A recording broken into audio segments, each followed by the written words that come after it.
रायपुर में चल रहे धर्म संसद के दौरान महात्मा गांधी के लिए अपशब्द का इस्तेमाल करने के लिए खुद को संत कहने वाले कालीचरण के खिलाफ एफआईआर दर्ज कर ली गई है। प्रमोद दुबे की शिकायत पर पुलिस ने एफआईआर दर्ज की है। आपको बता दें कि कालीचरण ने महात्मा गांधी की हत्या के लिए नाथूराम गोडसे की सराहना की थी और कहा कि लोगों को धर्म की रक्षा के लिए एक कट्टर हिंदू नेता को सरकार के मुखिया के तौर पर चुनना चाहिए। अपने संबोधन के दौरान कालीचरण ने महात्मा गांधी के लिए अपशब्दों का भी इस्तेमाल किया है।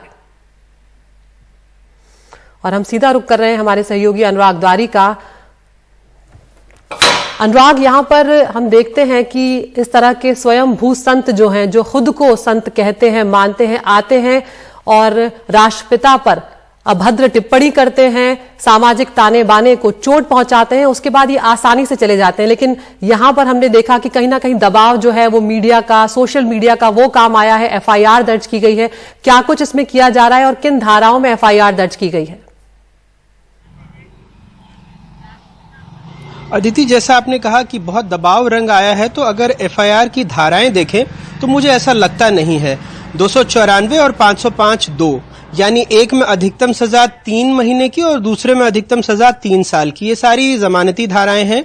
जबकि जो छत्तीसगढ़ प्रदेश कांग्रेस कमेटी के चीफ मोहन मरकाम हैं, वो कल देर रात थाने गए थे और बाहर आने के बाद उन्होंने जो बयान मीडिया के सामने दिया, उन्होंने कहा कि देशद्रोह की धाराएं लगनी चाहिए थी। तो कम से कम कुछ संगीन धाराएं, क्योंकि राष्ट्रपिता का सारा देश, क्या पूरी दुनिया सम्मान करती है, उनके बारे में अपशब्दों का प्रयोग, साथ ही साथ एक धर्म विशेष के प्रति जो नफरती बोल कहे हैं तथा कथित जो संत अपने आप को कहते हैं कालीचरण, और उसके वहां पर ही जबकि एक जो मुख्य संरक्षक है वो मंच छोड़कर चले जाते हैं। लेकिन आपको यहां एक और बात अहम बता दूं कि जो प्रमोद दुबे जिनकी शिकायत पर यह एफआईआर हुई है, वो कांग्रेस के नेता हैं और वो खुद भी उस धर्म संसद में मौजूद थे। जब धर्म संसद के लिए कलश रैलियां निकाली गई थी तो कई कांग्रेस के नेताओं ने भी उसकी अगवानी की थी।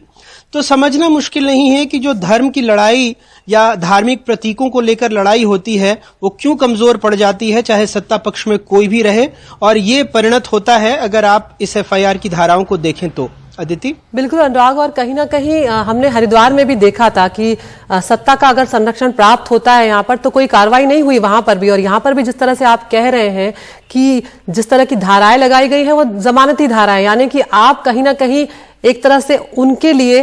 पक्ष लेते हुए नजर आ रहे हैं, और अगर ये नहीं करते हुए नजर आ रहे हैं तो कार्रवाई के नाम पर आप सिर्फ खाना पूर्ति कर रहे हैं।